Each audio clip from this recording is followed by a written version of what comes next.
Well, I see you've decided to join us. Well, you must consider yourself very brave. Don't just stand there. Take a seat. We'll be starting very shortly. We don't have time to waste after all.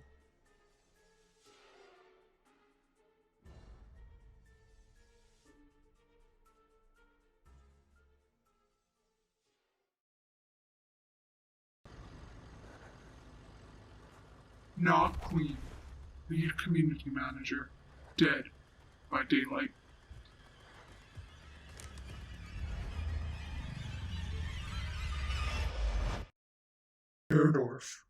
Airdorf Games, founder and game designer.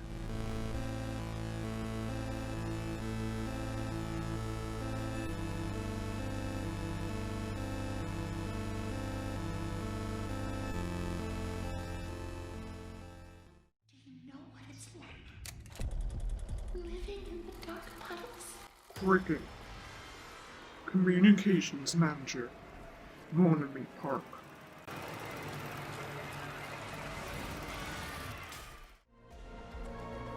Star, communications director, DreadXP.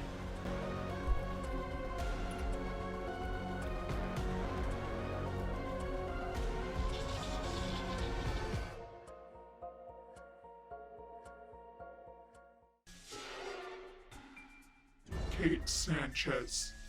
But why though PC, the Geek community, co-founder and editor-in-chief. Of film, but it has the lowest percentage right next to comedy of women behind the scenes. And now, we introduce your moderator, the Siren of Screams, horror streamer and community manager, TheSmollestBirb. So let's start, right at the beginning. Cricket, we'll start with you. But what was kind of the first step that you took during development? You get on a project, or you're at the start of a marketing campaign, and you have to figure out kind of what your starting strategy is going to be and what's going to develop from that. What are some of the first steps that you take in order to make sure that it's going to be successful, or what are the kind of things that you do to come up with ideas for that? Sure. So I think the first thing to do is really understand the type of horror that you're working with. What's the genre? Is it a genre that plays off of like religion, for example? Is it like body horror? Is it Lovecraft horror? What genre is it, and who is attracted inherently to that type of horror, and understand where that community base maybe already resides, who makes up that community space, maybe the age range. And I like to try to select platforms that I think is going to be appropriate for them. Now, taking that and translating it into games, I would also think about what platforms right now are up and coming or very relevant to gamers. And the more that you can hone that in specifically to gamers who complement that genre and the platforms that gamers are typically, you can really hone in on what places are going to be more meaningful to them.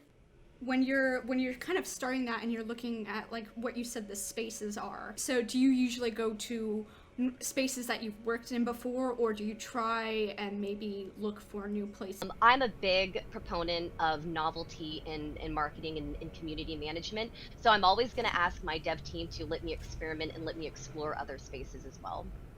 And kind of building off what Cricket is saying, Queen, if you can kind of jump in here, because with your studio, is it kind of similar where they'll let you kind of experiment with what you want, or is it more they have a plan in place, or is it how have you kind of started your plans with them? So for me, I jumped on Dead by Daylight 8 months into production, which basically means that everything was already out there. So as a new CM, my role was mostly to like come in and get to know the community where they reside already, and where we can actually get some new grounds. The best example is that community was residing under marketing for the longest time, which is not the case anymore. However, when you come in, you're a new CM, you wear millions of hats, okay? You're a player support. You're also a graphic designer. You're also the person who does PR at the time, and you're also doing a little bit of marketing. When you wear all the hats, you have to get some buy-in internally for community management. And honestly, I was in a mode where I was looking at my community and learning how they're actually already working, like what the ecosystem already is. And then I started getting buy-in. For example, we did not have a Discord server, an official Discord server when I joined Dead by Daylight, which was 8 months after release, which was a bit crazy in my mind.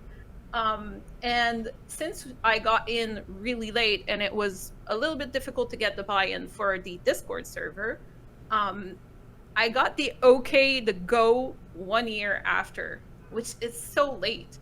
And I was left with the choice, okay, what do I do now? I have an amazing server managed by community members that is doing incredible at the moment, or I'm starting a new one. And I decided to go see those amazing community members and see like, hey, can we have a talk? Let's make this server official if you want to. And then we had this discussion, and the process of, taking over, I don't like to say that, but taking over the server actually went so slow, and we went really, trying to respect the thing that they built up. We always worked in a back-to-back basis, back-to-back discussions. And honestly, like for me, it was to respect the space that the community was already using, and then thinking about going outside of this. I was also hired as a CM for one Steam game, and now we're on 5 platforms, so it went a little bit nuts. And that server today has, or closing on into 150 members, 150K members, sorry. Wow. Yeah. Congratulations. A lot of Yeah. people. It is insane. We just hired someone from the community that is building a bot for us. I really like to, use what the community is already building by themselves, and then, hiring them and getting them on board.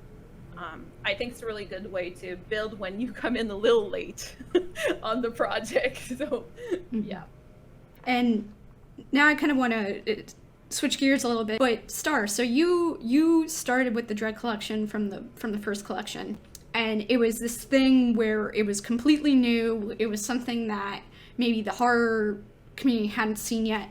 What was kind of your starting process for that like, because it was something that was so entirely new?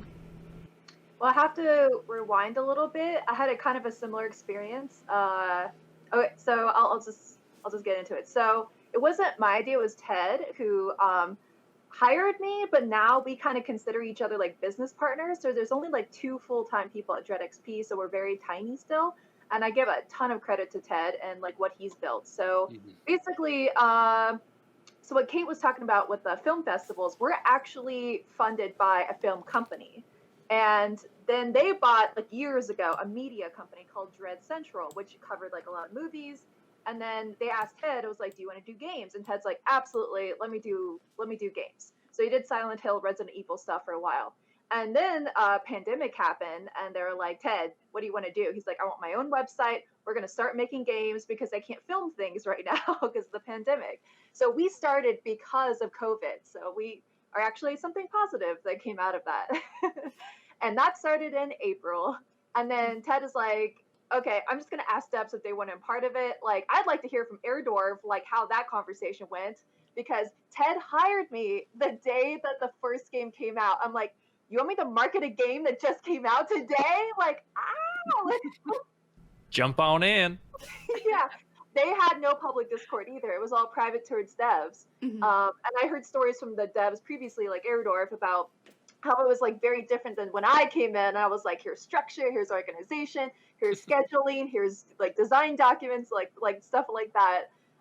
So it's like, it's good and bad when you have like, it's kind of fun in the beginning when it's all like, oh, we're in this together, just making like weird little horror games, to now where I'm like making it a business.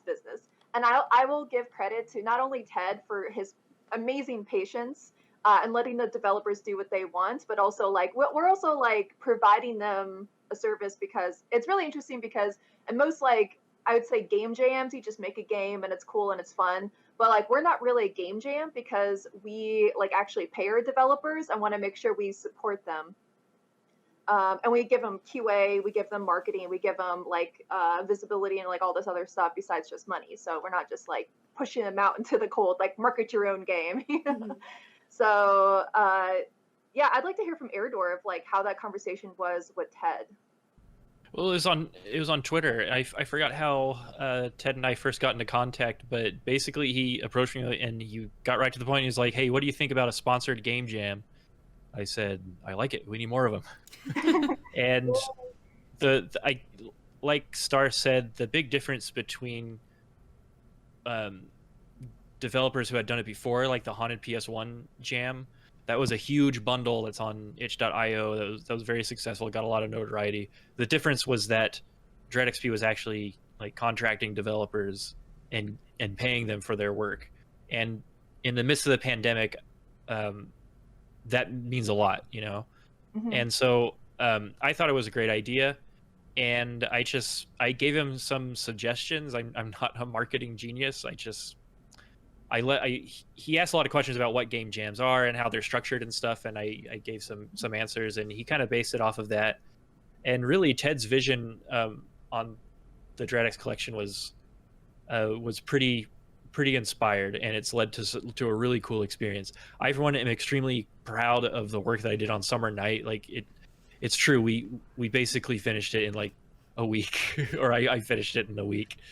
And the challenge of making a little self-contained experience that was not only going to be in a public game jam, but would be released on Steam for the masses to consume and tear apart and judge was a challenge, but it was pretty dang worthwhile. So not only did I get to have that experience, but I got to network with other indie horror devs, which I'm really, really interested in. I'm interested in cultivating and strengthening the indie horror community. And then there was, you know, I gave some input on the next one, but honestly, Star's done a terrific job on like the marketing and PR side. I've been watching from the sidelines and super excited to participate in the next one that I can. Awesome. I'm sorry, just really quick. I just want to say super quick that we could not do this without the CEO of that film company trusting me and Ted. He's just like, Yeah. You want money? Here's money. And he just like, just do what you want. And if he was to control us, just like what Not Queen was talking about earlier, how like you worked back and forth with that community, like same thing with us. He's just like, I trust you, do what you want, you know. And if he had come in and be like, no, do this, and this, we wouldn't be able to do what we do now. So he's very respectful of the artistic integrity of the developers, as much as me and Ted. Absolutely. Okay, sorry, I'm done. No, that brings up a really good point, because you know not everyone has that you know, that kind of freedom in either the company they work in or the organization that they work for, either because of structure or just tradition, things like that. So what would you guys kind of say to companies that are kind of just sticking to, you know, keeping it close to the chest and not really experimenting, especially when starting out with a new game, not just a horror game, but like just in I know this is a horror panel, so it kind of goes against the grain here, but what would you say to those people who are kind of afraid to jump in and take a risk? If I can take this one, I would say trust us first. Yes, that meme is gonna get a lot of attention, and it's okay if it's a meme. And we know and we speak the language of our players, and we know what's gonna happen. And sometimes, I don't know, sometimes maybe our engagement's not gonna work as much as we want, but we know the tone, we know what our players want. And it's fun to have fun. Let us have fun. Yeah. That's a good answer. I'd like to jump in here and also say that it can be very difficult when a game is your baby and to see it go out in the wild. Not all devs are able to get the really, really hard feedback from gamers. And I think it's really important when you're a community manager in a communications role to really find that person. Maybe it's your producer. Well, oftentimes for me, it's the producer who can take the good and the bad. Now, another thing that's really important to understand when you're a game developer is it's never as good as the players are saying. The really, really, really great feedback. Oh my God, I love it. I got to have more. And it's never as bad as the worst feedback. I find that the truth and the answer usually lies somewhere in the middle. So I think for developers, don't get discouraged when you're getting hard, scary, or weird feedback. That's just lean in, go with it, and you got to keep pushing forward. The worst thing that you can do is clench up and be afraid to keep experimenting and putting yourself out there. Awesome, thank you. And I will, I was going to say to that point from the journalist piece, we actually have, it's mandatory at our site that you tag creative, so the studios and stuff like that in any of the posts if they're positive. If they're not positive, I'm already going to send the review back to the PR studio or to the people who send it to me. I don't need to tag you into that on Twitter and have you deal with that. Like, that's the, you don't, like, y'all don't got to deal with that. So, like, what we do on our side is, like, if it is neutral to positive, studios get tagged and we encourage conversation. If it's negative, we're like, we have a very strict process is that you rate it low. I need you to give me all of the critique and you need to show a pathway forward. And that's just how we're a small site. So we're able to have that oversight and making sure that when our reviews come out of games that they do look that way. And it's very important to us because we're about building a community and you can't just build a community by ripping stuff apart. It doesn't work that way. It's about respect. But for us, it's also, that also translates into how we have our writers interact online as well, at least when it comes to their reviews and their critiques of games that they get. And so that's something I'm at least proud of on our end. And I wish a lot more sites did to take into account like what community managers are going through. Because like we always notice, I mean, and by we, my husband runs the gaming section, so he fields all of the requests for reviews and that kind of stuff. But we always notice when there's like genuine, like how do you explain it? You can tell which accounts actually engage with their communities, and you can tell which accounts are gonna go look at that tweet and gonna go look at that review and go look at those things. So I like to keep it in mind that is, I like to treat it as if everything is gonna be that way. Because I mean, community managers got a rough job. Like we do it on such a small scale for our community. Like I don't even want to imagine how, y'all do so much on the other piece. I at least try to keep it on our site. Like that's our policy. I don't know if that makes sense or connected to things, but that's just what I thought of. Bless you for doing that. That's awesome. But that actually, I know I'm jumping ahead a little bit, but that actually makes me want to segue into something else, Kate. We had a conversation about how difficult it is when you're first starting to build your communities, on how it is to kind of break into spaces that are not your immediate spaces. What advice would you give to maybe devs or CMs kind of starting out in that way? So one of the things that I will say, and a lot of this comes from like, so a little bit about my site. My site's primary goal is to uplift marginalized voices. So the bulk of us are POC, and if we're not POC, we have other marginalized identities within our community. And that's the meat of what we do. And because of that, we do like to work with game studios, comic creators, anything that really highlights that or shows that they care about us. It kind of feels weird to say that, but if I go and look at your game, and I'm thinking, because I also cover games as well, and they're very few and far between, but I do cover games.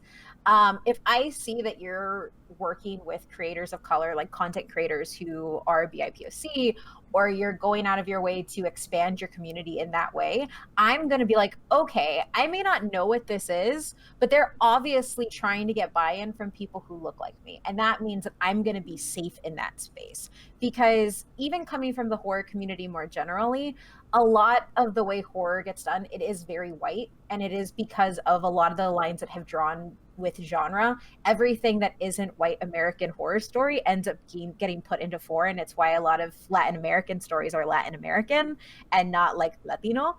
And because of that, and horror community for me has been the most accepting, but the media we consume isn't. But because of that, I feel like horror creators need to take note of that and do what they can to actually build out their communities. And that means expanding with the content creators that you're working with, looking at the sites that are covering you. There are so many horror sites out there that have really broad, diverse bases, but they're not necessarily getting they're not getting the shine, right? You can look at things like the Graveyard Sisters and Scream Boutique and like these other like podcast people that started as podcasts and moved into sites and now there is so many more podcasters that are getting into streaming horror games. Like, and it just because it was the natural flow of their conversations and their communities. So do some work into saying, okay, does this podcast actually have a Facebook group? Oh yeah, this podcast does have a Facebook group. They do live streams every Friday in this Facebook group of playing this game. Maybe I should reach out to their community to work there. And it's hard because I feel like a lot of horror, when it comes to community building online, is a lot around film. And sometimes it can feel like you don't necessarily know how to get into that piece. But sometimes it just takes like talking to people. Like actually like a really good call out is the Gaily Dreadful. Terry over there is amazing, and it's horror from a queer lens, and he does amazing content. He's also a huge gamer, but like that's not necessarily the first thing you see on his profile. So it would just take like following him, seeing what he's doing, and then like, oh well, maybe I should work with him on, maybe promoting this game or getting something out there. So it's a little bit about getting creative, because a lot of people don't necessarily wear horror games on their sleeve. This feels like a ramble, but it's important because like for me, because I've been in horror for so long, if your community looks very homogenous, I am automatically going to nope out. And that's just from a personal perspective. I will still give your game to my writers to like see if they want to cover it, because we do it ad hoc. Our writers only cover things they're interested in. So if you have trailers and stuff like that, like share your trailers everywhere. That's what will 9 times out of 10 get a writer invested in what you're doing. But there have been many times where I've just gotten an email from somebody like, hey, Kate, I saw you tweeting about this. We're mutuals. I have this game coming out, or I have this comic coming out. I'd really love some coverage. Here's our mission statement. Here are our assets. See what you can do. And most of the time, if there's that personal connection, or they've let me know that they like what my community does, I'm going to put that extra push behind either for my writers to pick it up, or I will just pick it up myself. Because somebody has shown that they want to invest in my community, and that right away, I'm going to want to invest in them as well. And so I've been involved with the DreadX Discord, and something that I really enjoy about your guys' Discord is how welcoming it is to horror content creators, not just developers, but up and coming developers, people with just these starting ideas, people with just a scratch on a paper. Kind of how do you do that? What are the steps that you take to make it so welcoming and so broad? Oh man, so this really touches my heart. So I'm sorry if I get emotional, but I've been in this industry for almost a decade, and all I wanted was a job that I could help developers, but not just like bigger developers who, have notoriety and like opportunities, but smaller developers too. And then also obviously like the Patrick, the CEO of that film company, and then Ted, we all had this conversation when we started. We're like, we need diversity. That is, so I've asked so many developers, that's why I want to talk to you, Kate. Please send me these horror developers. Like, I'm looking for diversity. I'm looking for women. And our next collection, like, I was gonna have more of that, but it's just not enough. Like, I want more. Like, I want more of this so much. So this is a huge focus of us, because with our business model, we are able to have them not just like here's our game, you work for our game and like our vision. They get to make their own vision, and then they get to work within those parameters that we give them. So oh my goodness, I'm just so excited for like what we're going to do next, and giving these opportunities to so many developers. And we are looking for you if you are a diverse developer, if you do indie, because also what Kate said, I'm hunting, I'm looking for them, and they don't wear it on their sleeve. I'm looking at their Twitters and their, I go to like, was it Black Game Devs? Somebody did this website, and I'm like looking through this website, and I'm like, you know, and horror community is not as how do I say this? It doesn't have like an umbrella in it like some other genres do. So like I went to Steam and there's no like genre for horror. It's like a subgenre when you tag games on Steam, and I'm like, where's my main genre of horror? You look at the games that win awards, and even in Hollywood has this too, where Get Out was like a phenomenon, and I'm like, yes, horror movie, like Hereditary, hello, Midsummer, hello, like sorry, I'm distracted by your cat. Not quite. Oh, yeah. So Welcome back, Kitty. Yes.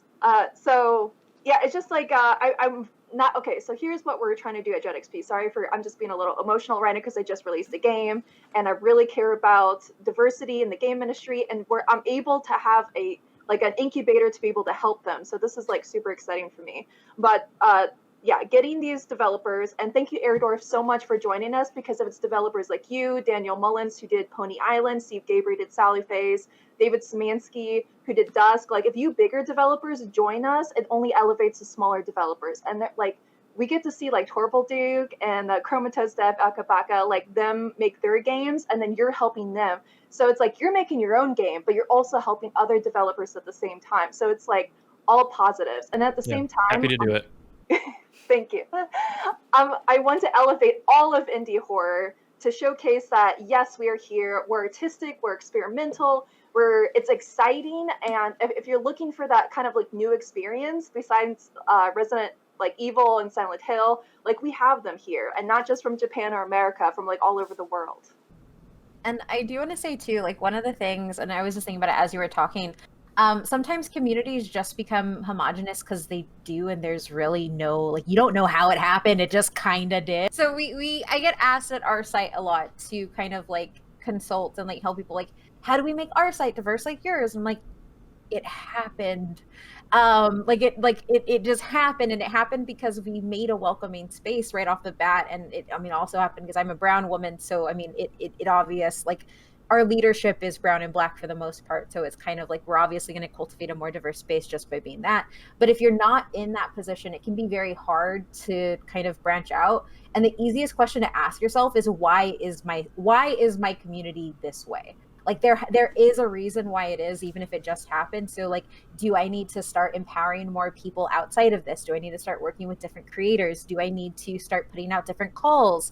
Do I need to start doing different community spotlights? Because nothing is ever going to be 100% homogenous, but a lot of the times if somebody goes to something and is like, oh, well, none of these people look like me, I'm just gonna go, sometimes it helps to highlight people in your community who can show that it isn't that homogenous, and then slowly it'll start changing.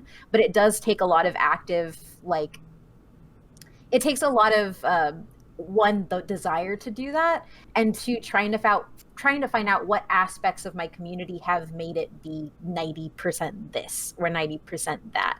And that's the easiest. That's easy. I use that in quotations. It's not easy, but that's kind of like the easiest starter for how you can start diversifying a platform or a game community and a community in general, is just by asking that question. I think a really good point here also to add, Kate, if you don't mind, because it was so well put, is it's not on people of color or diverse communities to come to you. You need to be fostering that, and you need to be inviting them. That's part of the developer's responsibility to go out and seek that. Yeah. I don't want to name them, but I worked at I do a lot of work with a few horror platforms, and one of them had an all native show coming out, and they were like, hey, I looked at my list of contacts that I just sent this PR blast out to, and there are not that many POC. Can you please, like, if you have people that you know in your space who love covering Indigenous stories, or who just who can help me diversify this list, send them my way. I've had that happen with multiple people where they've just been like, hey, we did launch this thing. This was our mistake, but we want to rectify this. Who can I help get a code to? Who can I help, get a screener to? And honestly, I have way more respect for somebody who comes to me as a journalist and is like, yo, I made this mistake. This is our blind spot. Help me rectify it. Than somebody who just says, like, this isn't oh, that happened. We just went for the best creators. It was a meritocracy. It's like you had a blind spot. It's fine. Lead with your blind spot and fix it. So awesome. Thank you so much, Kate, for that. Suggestions on how a dev team can implement this as well. Yeah, go ahead. So this is something that we've been talking about this, I think, a lot on Twitter recently. Mentoring. It's too late when you're gonna launch to start mentoring. Mentor. You have to build that into a routine in your workplace. The games industry is notorious for not wanting to take the time to teach and to mentor people. Internships, mentoring, and hire with the understanding that you are going to be coaching people and training them up into those positions. Representation matters, and it is our responsibility to make sure that we are putting a diverse selection of developers in those leadership positions, and we are helping them get there, because right now systemically they're being blocked out of those positions, or we're scaring them away from our industry spaces. So you have to intentionally build that into your routine processes at work. I kind of want to throw this question out to Airdorf and Queen specifically. How do you kind of structure branding for yourself? Is it kind of just throw anything at the wall and see what sticks? Do you have kind of a process that you go through, or is it more just a, race against the clock? Sure. Well, I lied. It's actually not just me. My publisher is New Blood Interactive, who they're pretty dang phenomenal when it comes to marketing and PR for their games. They have a branding that is right in line with like how I want to do my branding. They're all about the memes. They're not afraid if their games or portions of their games become memes, because that's I think someone was saying earlier, that's kind of the language of a lot of communities. And they are all about the individual developer, not just the product.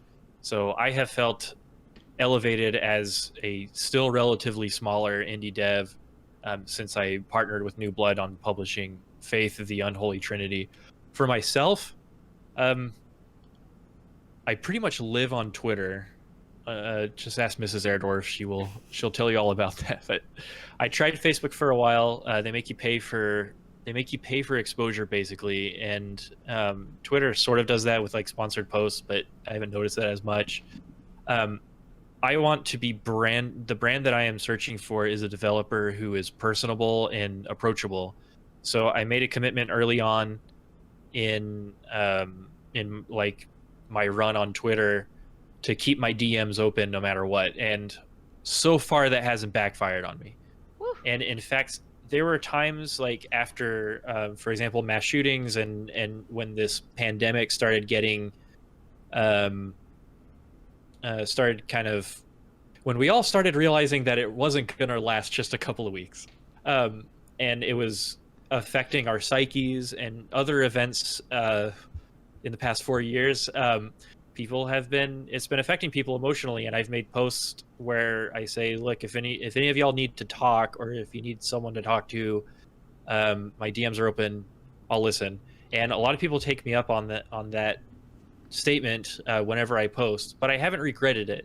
I've gotten a few trolls, and but honestly, it's mostly people in the horror community that just want to ask me a question or have an issue, or just want to rant about something and talk to them. So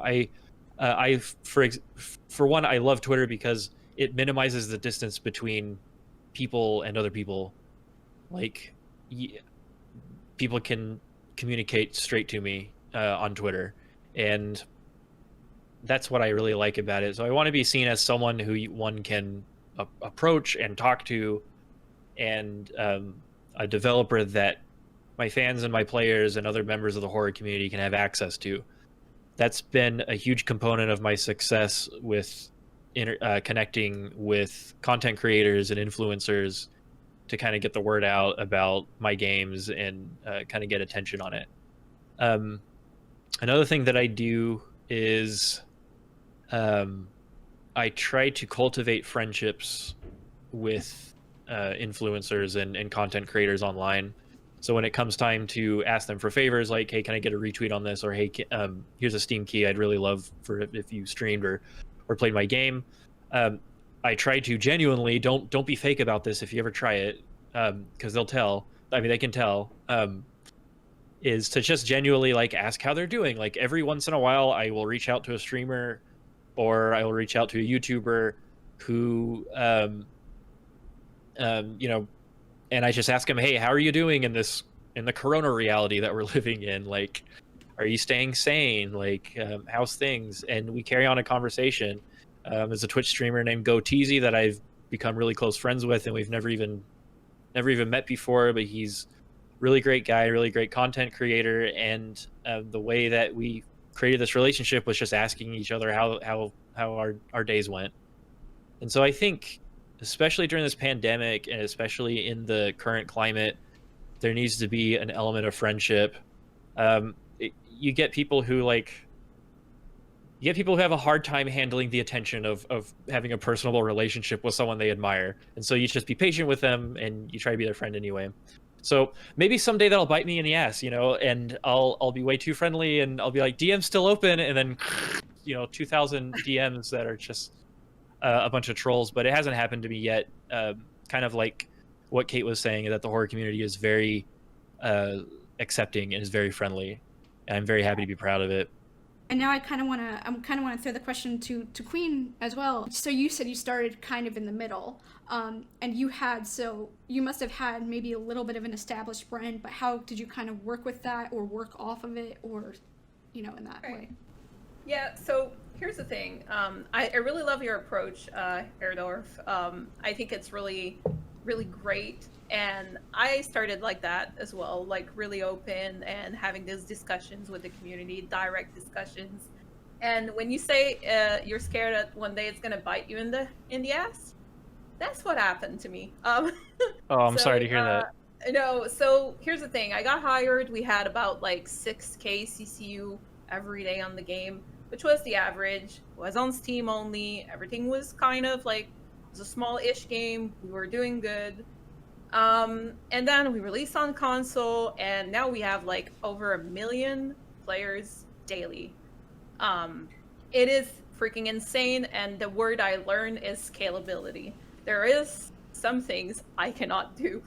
As the lead CM, I cannot answer DMs. I can't do that. If you look at my DMs on Twitter, they are, on Discord, they are open, but I have 15,000 of them that I cannot look at. Yeah. It's really about scalability, and, you know, anything that you can think for the future, like, will that be sustainable later? Will I need someone else to take care of this later? Is this program going to be taking too much of my time? Can I template some stuff? Like, when I engage with my community, can I create templates that are going to get me like that really quick asset that I can get really, really quickly out to have that fun interaction without spending too much time on stuff every day? So it's all about like looking at the big picture. Now, it was difficult, and I was alone for a long time on the project, and now there's 15 of us. Obviously, it's crazy, and you think, oh, 15 of you, you're all good to answer everything. Hell no, we're not. Scalability is the best thing that you can think.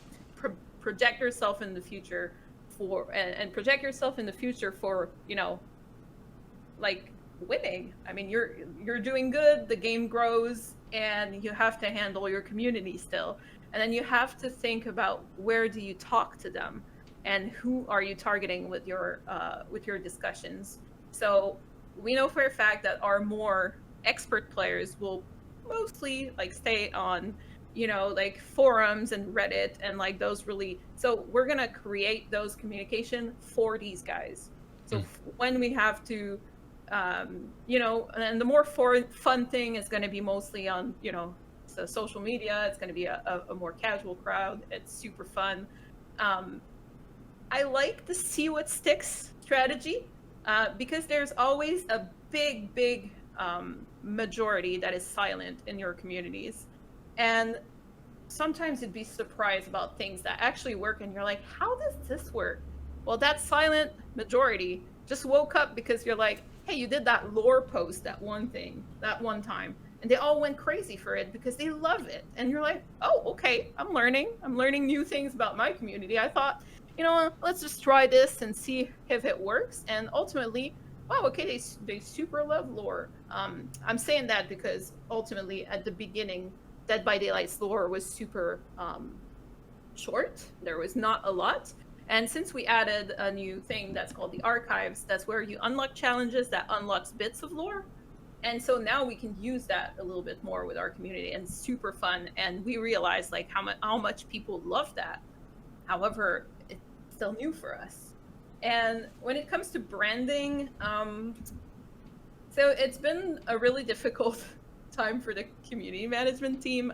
Being under marketing is a very different approach. You have to really try to explain to the marketing guys, like, hey, this is community, this is a little bit different, the way we're talking to people, the tone we're taking, we're not, just trickling down information. This has to be like a little bit closer to our players. And one of my favorite campaign was definitely the so when we released Stranger Things, we also had a cosmetic for Steve that was the Scoop Boys cosmetic.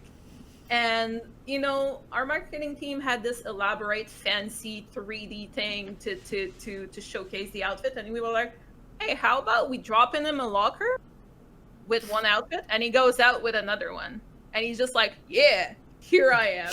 And that was one of the things that actually, like, Netflix went nuts about it. They were like, hey, we want to share this is super fun.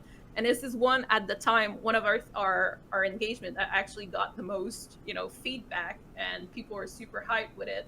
And it was so simple, and sometimes not going with the, the fancy thing, and just trying to aim your communication to your community when you know what they want.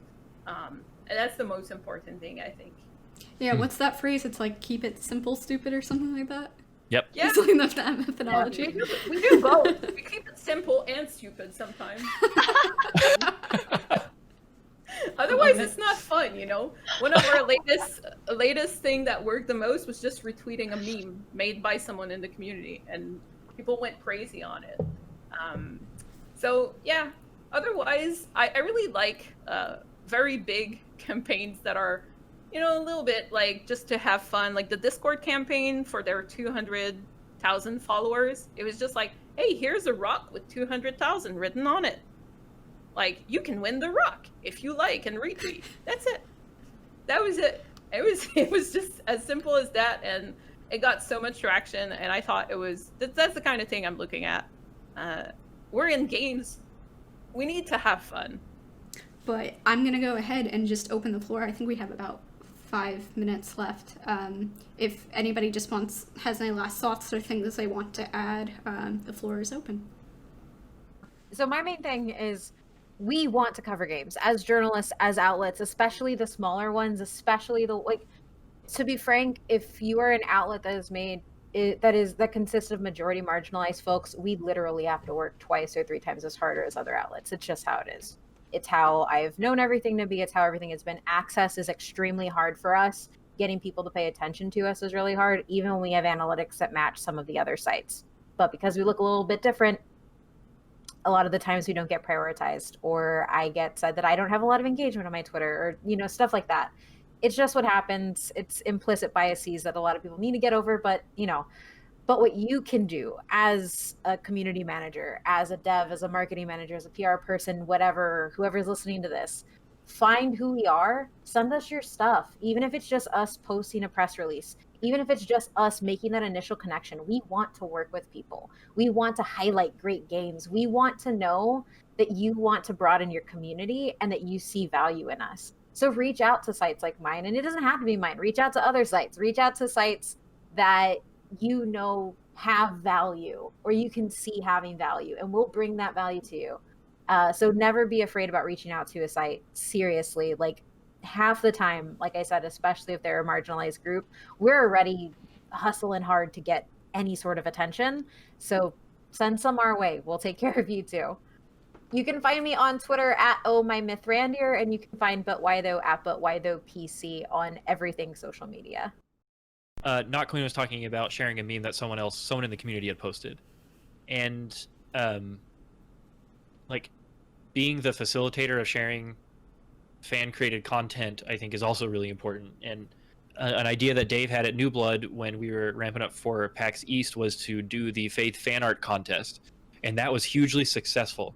I'm always looking into like overlapping with other communities, like the art communities, like Trevor Henderson and other artists are some that have like expressed interest in my work and me with them, and so there's been a lot of overlap.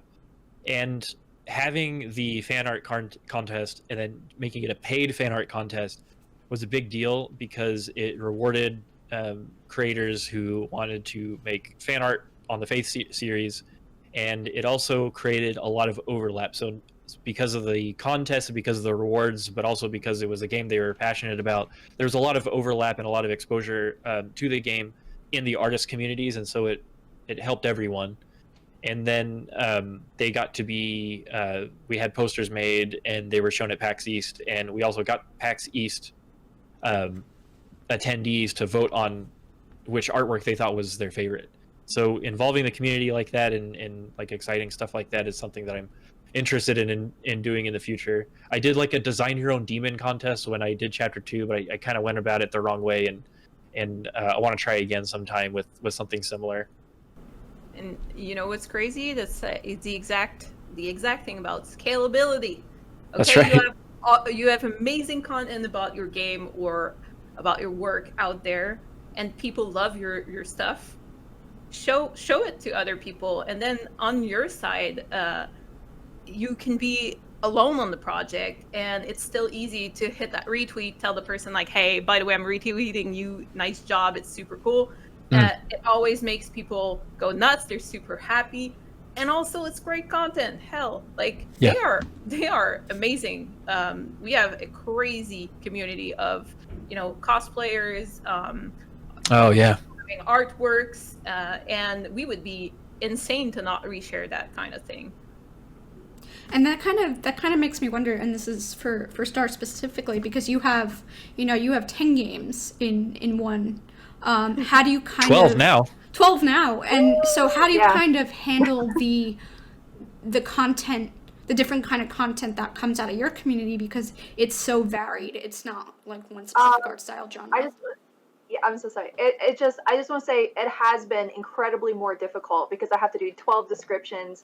I have to do like 12 different screenshots, GIFs, videos. Our trailer was a headache to do. So we were trying to put all these logos into our key art. It was an incredible challenge to do all these things, much more so than just making one game. Something I didn't anticipate. I was like, oh yeah, I know marketing. I know how to do this, da-da-da-da. But then I came across this problem that like no one else has really come across. It wasn't something I realized because I'd never had this problem before. Mm-hmm. So, but you know what? We pulled through. Like the artist I worked with, the person who made the trailer with us, like everyone was so professional and so wonderful. And I was like, Ted, like, how do we do this? He's like, I'm just lucky, like it just thinks, yeah, of course it happened because I'm just so lucky. Of course everyone's going to do a great job. And I'm like, you don't understand. But unfortunately, we do have to wrap up. I do want to continue this conversation. Maybe we do Home to Horror Part 2 somewhere down the line. I would love it if you guys are down. Let's do it. But we do have to wrap up. So if everybody just wants to sign off, let people know where they can find you, starting with Airdorf. Oh, sure. Twitter at Airdorf. Pretty simple. Don't even bother going to my Facebook. And I have a YouTube channel, and then the New Blood Interactive public Discord is where you will find the official Faith community Discord. Awesome. Cricket? I'm going to be Twitter at Foxygen_Prime. Foxygen, Foxygen. I'm also on Twitch. I like to also stream horror games and a variety of other games, and that's also going to be Foxygen_Prime. Awesome, thank you. Queen? All right, so I'm not Queen, so on Twitter, not Queen, so not __ Queen. Yes, I know, it sucks. So grab your names while you're at it. And on Twitch as well. I restarted streaming after like a whole year hiatus today. So on Twitch, not _Queen. Awesome. And Star? I'm Starlightskyes. It's Starlight and then SKYES. but I'd rather you follow DreadXP on Twitter. So it's DreadXP with an underscore as well, because like what Queen said, it's hard to get your names on Twitter. Yeah. And I am TheSmollestBirb. You can find me on Twitch, TheSmollestBirb. Thank you so much to our wonderful group of panelists. Thank you guys so much for coming together last minute and doing this. And you can find this on PAX Online, which is where this will premiere. And I hope to have a part 2 soon. Thank you guys so much for joining, and I will see you all soon.